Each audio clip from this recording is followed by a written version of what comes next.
Good evening, ladies and gentlemen. Welcome to the Talk Sports Show with Alec Pecano on Tuesday, September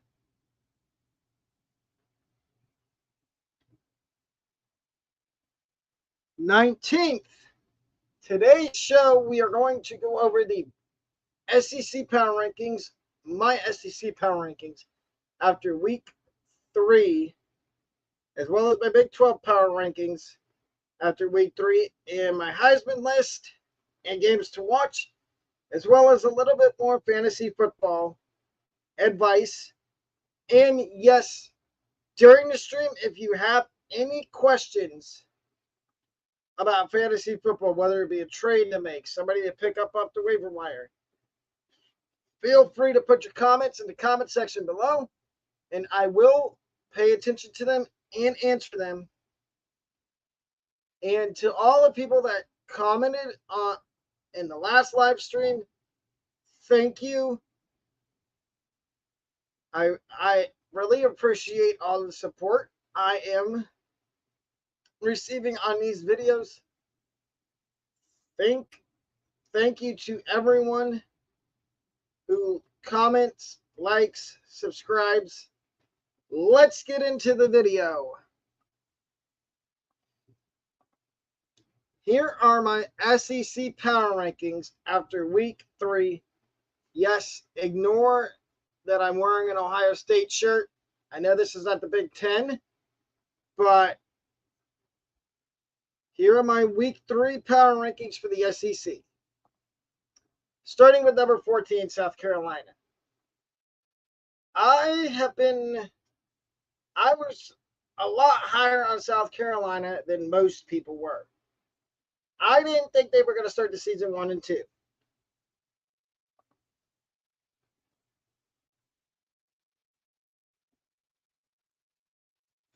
You'll see where Tennessee is in a few minutes.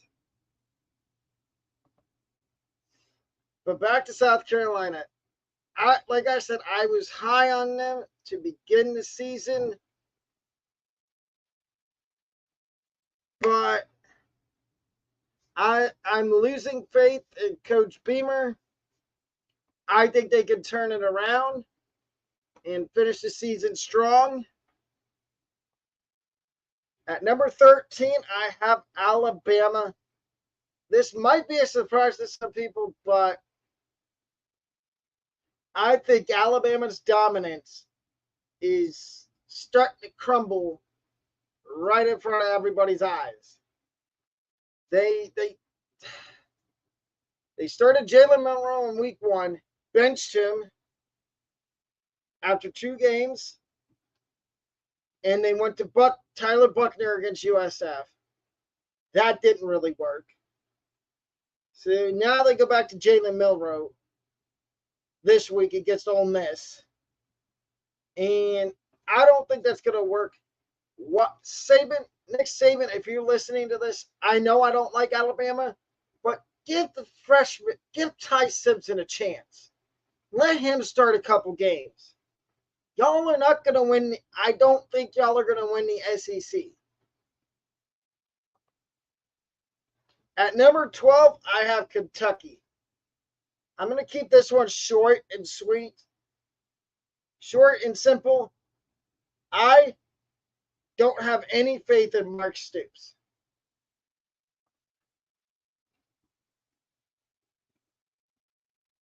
Maybe you might see them in my video on Thursday.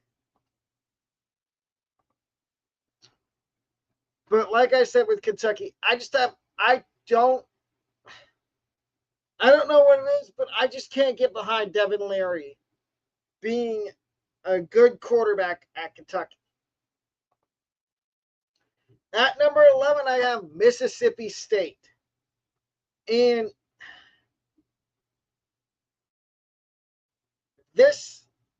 they could be higher, but they just got steamrolled by LSU. And they looked pathetic. They looked pathetic against LSU. Take into account LSU is a good team. And that's all I got to say about them. Number 10, I have Auburn. I've been surprised at how Auburn's played this year. They're 3-0 so far. I don't know if it can hold up, but we'll see.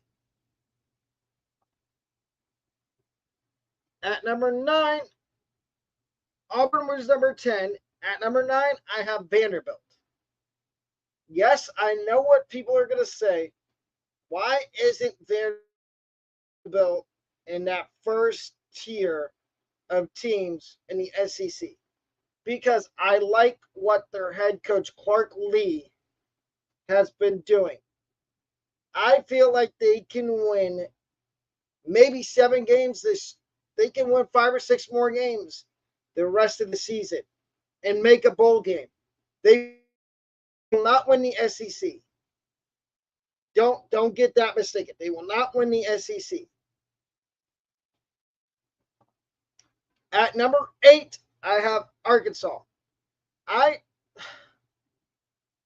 They've been hit or miss for me. They're good one week, then the next week they look flat. Then, like last week, they looked good. But the week prior to that, they looked flat. And then the week prior to that, they looked good.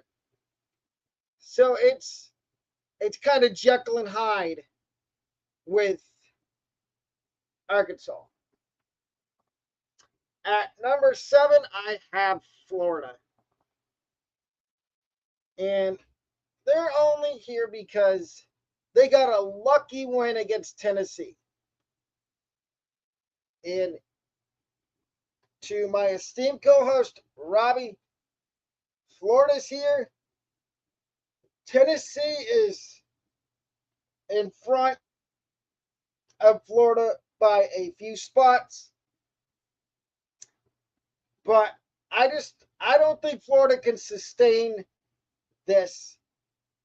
I think they may win 2 or 3 more games. And Billy Napier, breaking news, you heard it here first from Alec. Billy Napier will be on the hot seat at the end of the season, and he might get fired. Take that I'm willing to make since I'm not a Gator fan. At number 6, I've got Ole Miss. And I have Ole Miss here because I like how Jackson Dart has played this year. And their offense looks a whole heck of a lot better this year than it did last season. And I think they have a slim outside chance of finishing at the end of the year in the top 4 in the SEC.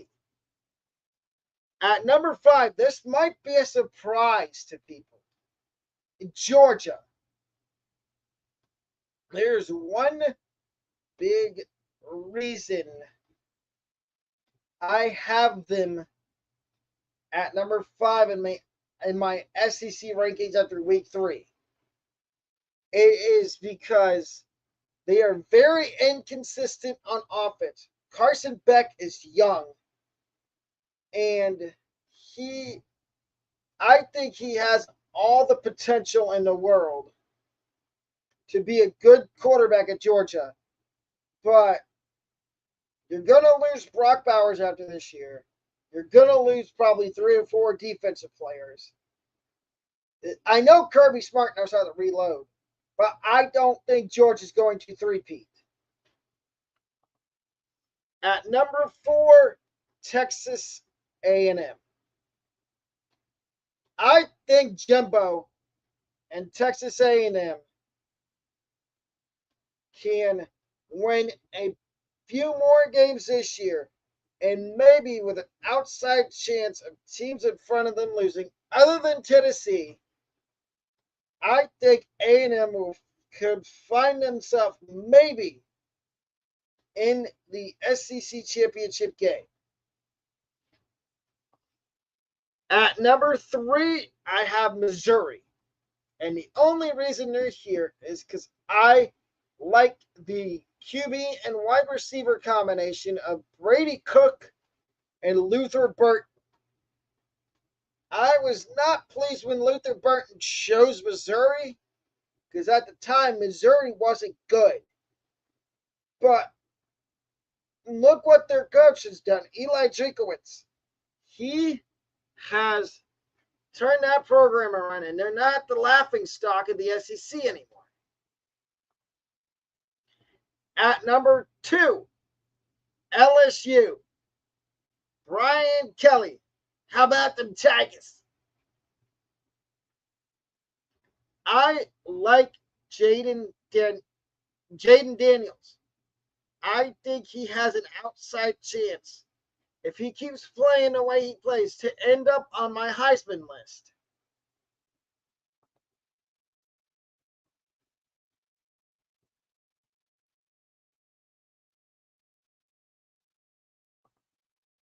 And drum roll, please, at number 1, I have Tennessee.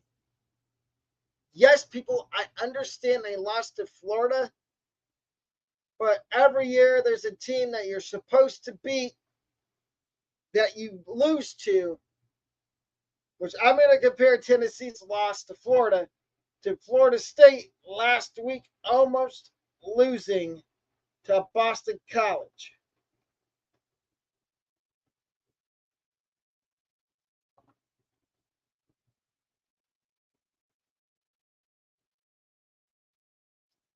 You shouldn't be shocked that Tennessee's number 1. These rankings do fluctuate after every week. There are going to be teams that move up the rankings. There's going to be teams that move down. These are not copy and paste. Just like my top 25, at the end of every week, before I do my show, I go back and watch the games, and I see who played good, who played bad, and I change the rankings according to that. Now, the next set of rankings is my Big 12 power rankings after week 3. Put your comments and thoughts down in the comment section, and I will look at them. Let's start with number 14, Baylor. Like my esteemed co-host Robbie Colleton said on Sunday, I agree with it. I think Baylor's head coach Dave Aranda is on the hot seat. Especially, it's going to heat up even more if they lose to Texas, which, shocker, I think they will. And Baylor has no running game. They have no quarterback.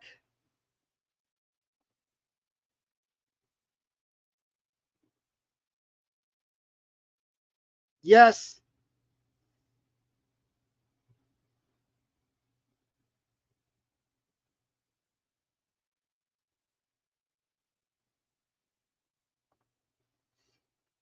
Yes, I think Tennessee will beat Bama and A&M.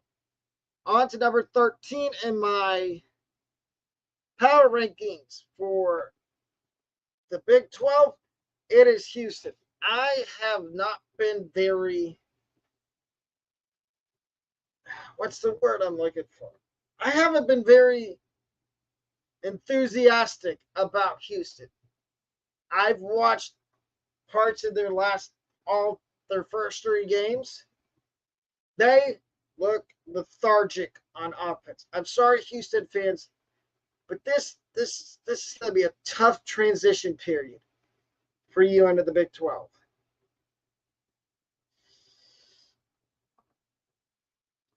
At number 12, I have Iowa State. And there is one big reason I have them at 12 right now. And it is because they have an inexperienced QB. Because their starting QB is out because of suspension from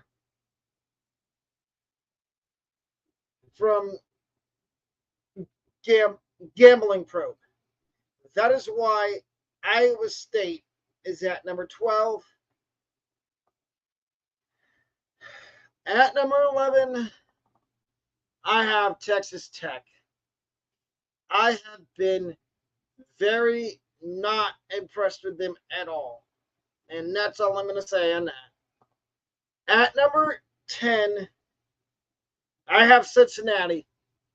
They could have been higher, but they lost in an upset to Miami of Ohio, which I called last week.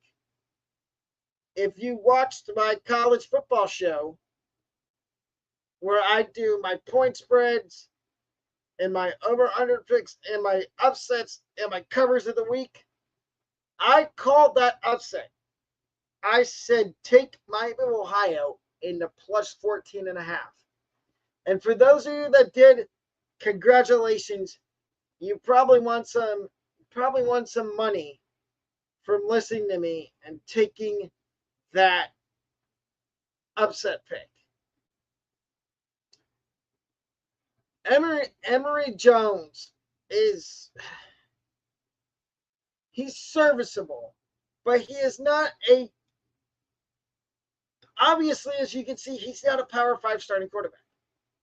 Because he was at Arizona State, didn't do anything there. He was at Florida, didn't do anything there. Now he's at Cincinnati, which is a Power 5 school, and he's starting. That's his third college team he's been on. What does that tell you about Emory Jones? That he's probably going to get passed on the depth chart at some point by somebody else at Cincinnati. At number 9, I've got Oklahoma State.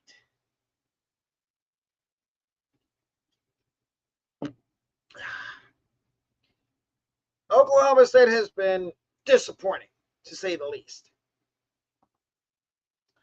At number 8, I've got West Virginia. I just gave you a teaser who's at number 7.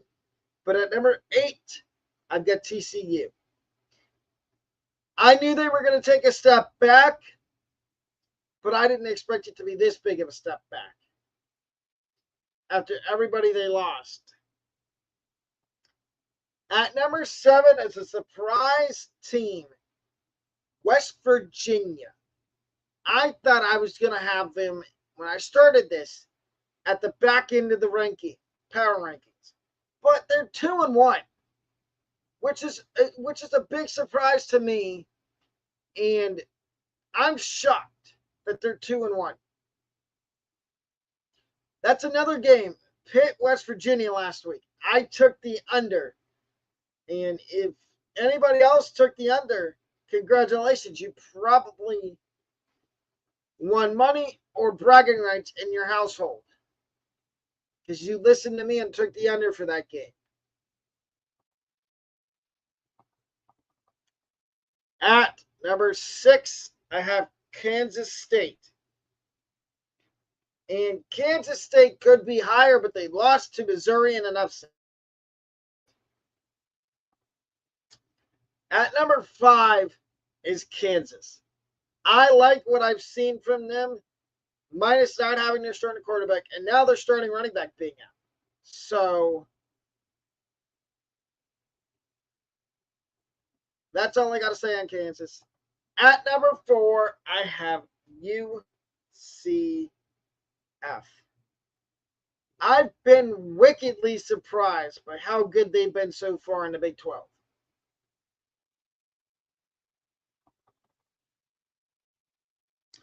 And I like John Rice Plumlee, but he was out injured the last game, and it was USF transfer Timmy McClain that started. UCF, you're in good hands once John Rice Plumlee leaves, because Timmy McClain started a couple games at USF and looked really darn good doing it. At number 3, I have BYU. I've been surprised by them.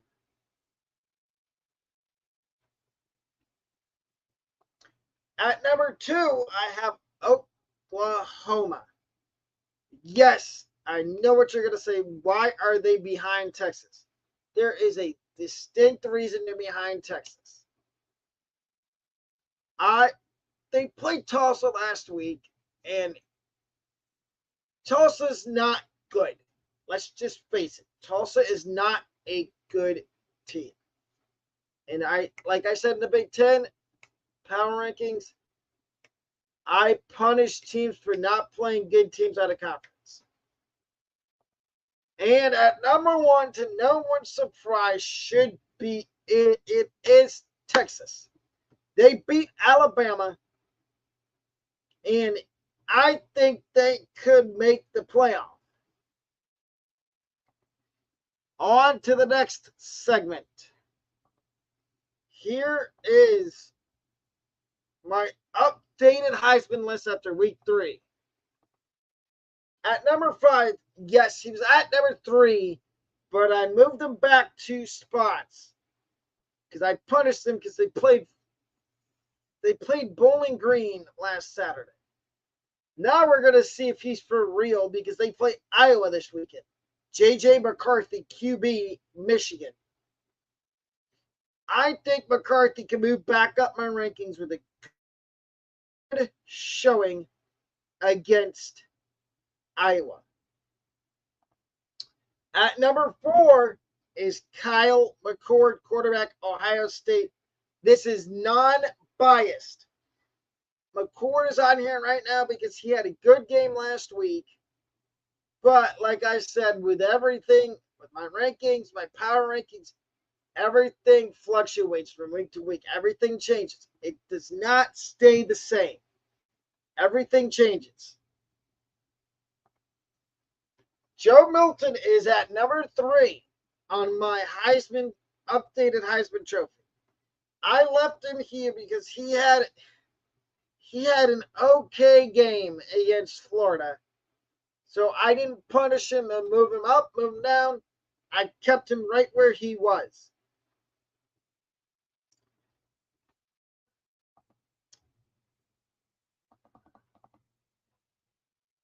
At number 2 on my Heisman list, I have Marvin Harrison Jr., wide receiver, Ohio State. This kid is the real deal. If you're not an Ohio State fan or a Big Ten fan, but you're a college football fan, I would recommend watching the Ohio State Notre Dame football game this Saturday night at 7:30 on ABC, and look for number 18 on Ohio State. That is Marvin Harrison Jr. The last 2 games, he's had 4 touchdowns. He had 2 touchdowns against Youngstown State and 2 against Western Kentucky. I know those are lesser value teams, but that's just what I think. And my number 1 Heisman on my Heisman updated list after week 3 is Colorado quarterback Shedeur Sanders. This kid is for real. I told you after week 2 that I gave you a hint. If Shedeur Sanders had another good game, that he would be on my Heisman Trophy list. And he is. Here are some games to watch in week 4 of college football. The first one is Notre Dame, Ohio State. And just a little programming note.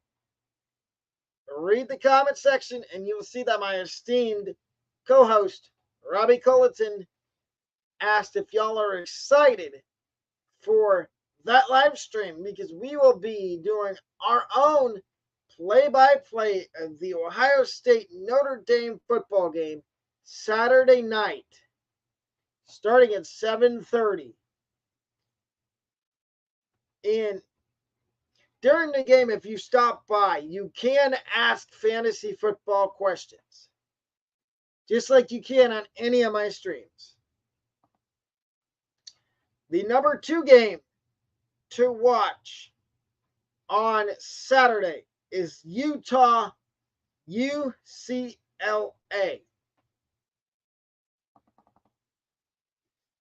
And this is an action-packed weekend for college football. And there's a lot of ranked versus ranked matchups. Ohio State, Notre Dame, UCLA, Utah.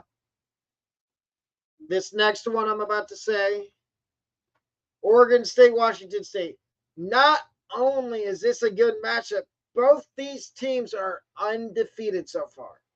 And they're both ranked at the top 25 in real life and in my top 25 poll.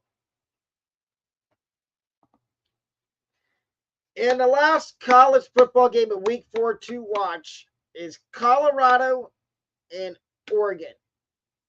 And I'm going to say this right now. I think this is going to be the game of the week.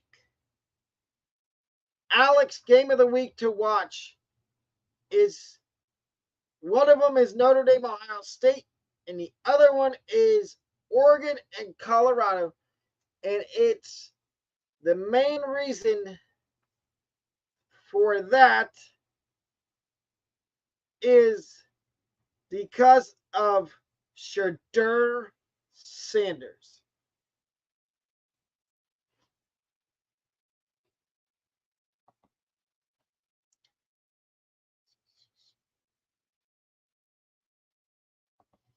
And now I've got a little bit of fantasy football advice for you. Fantasy football trade targets before week 3. The first one is Jamar Chase from the Cincinnati Bengals. There is going to be some panicked Jamar Chase owners out there that are looking to maybe get rid of him.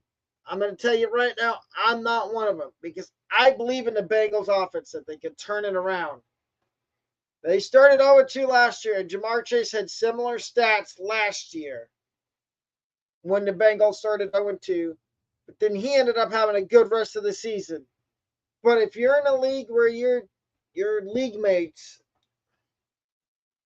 get worried about, oh, Jamar Chase isn't going to be good the rest of the season because Joe Burrow's injury,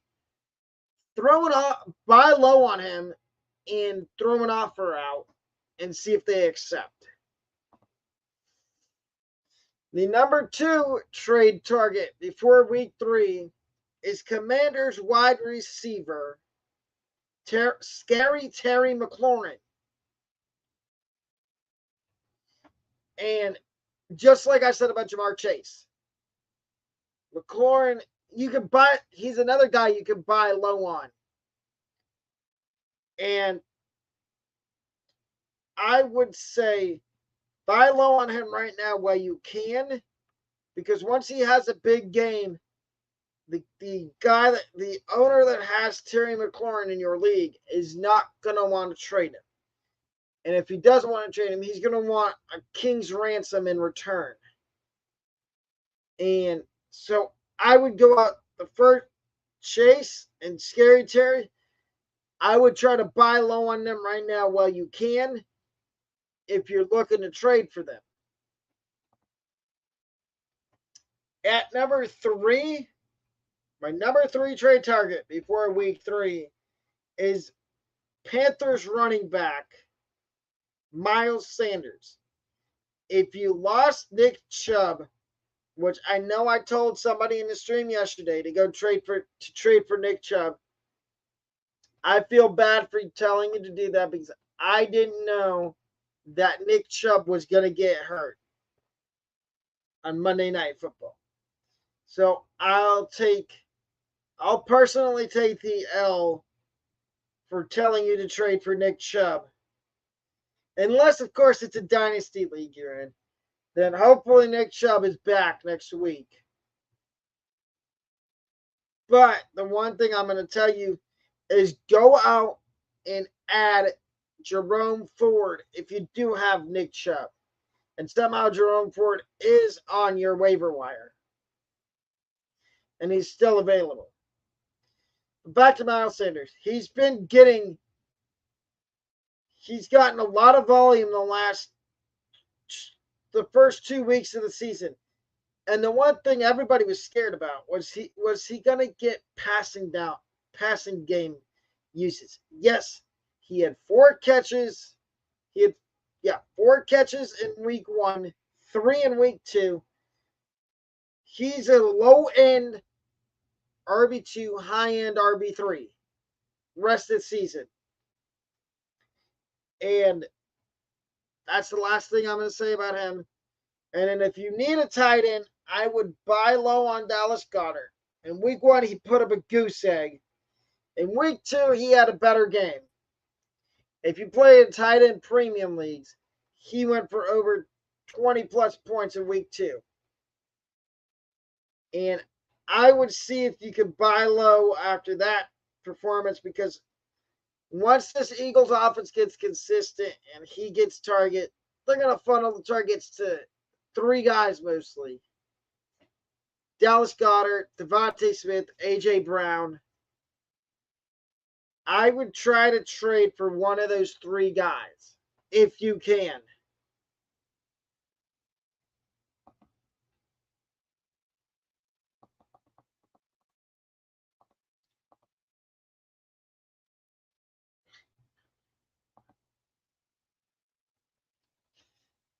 And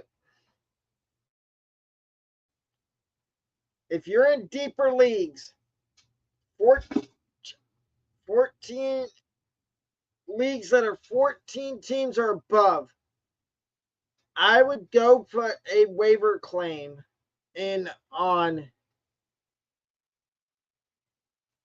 I would put a waiver claim on Kareem Hunt because he's meeting with the Cleveland Browns. He met with the Cleveland Browns today.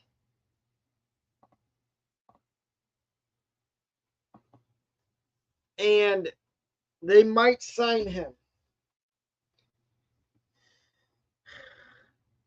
But, ladies and gentlemen, that'll do it for tonight's stream. I will be back again on Thursday at 4 o'clock with a fully loaded episode of my NFL locks of the week and upsets and my college football over-under point spread predictions, as well as upsets of the week and my starts and sits for fantasy football, as well as any questions you have for fantasy football. But in the meantime, in between time, if you have any fantasy football questions, on my community post that I made earlier today, I put my Instagram down there. It is Alec Thomas Pecado 24. Feel free to hit me up on Instagram, DM me with your name, your roster, and and what you're trying to do. If you're trying to make a trade, or if you're trying to add somebody off the waiver wire, and I will answer your question. And also just say that you're coming over from YouTube. And the other thing is, I would really appreciate if you feel the need, of course, comment, and subscribe to the channel if you haven't already subscribed. But also like and comment on the videos, because I do look at comments after the stream's over. And also, please think about purchasing a membership, as I offer 4 different tiers. I offer the opener tier, which is 99 cents a month for the Talk Sports community. I offer the Talk Sports starter level, which is $2.99 a month. And I offer the Talk Sports premium level, which is membership, which is $9.99 a month. And I offer the Talk Sports expert level membership, which is $14.99 a month. And all of these do come with perks. And it is so easy and simple to find the memberships. All you do is you go to my page and you go to, actually, I will show you where you go. I'm going to share my screen with you and walk you through.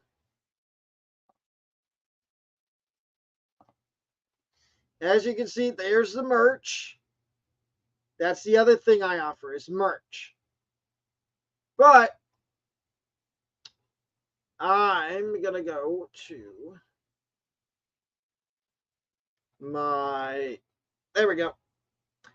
As you see, there's a white box with a black join button on it.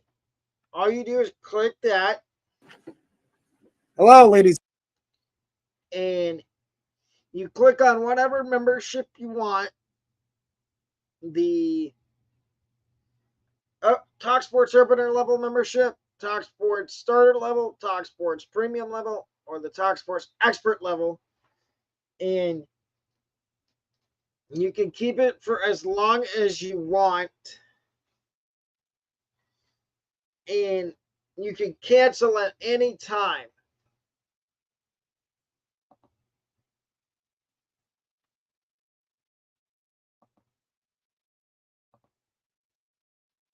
And that'll wrap up tonight's stream. Thank you very much. I will see y'all on Thursday afternoon at 4 o'clock. Have a great rest of your night. Thank you. Peace.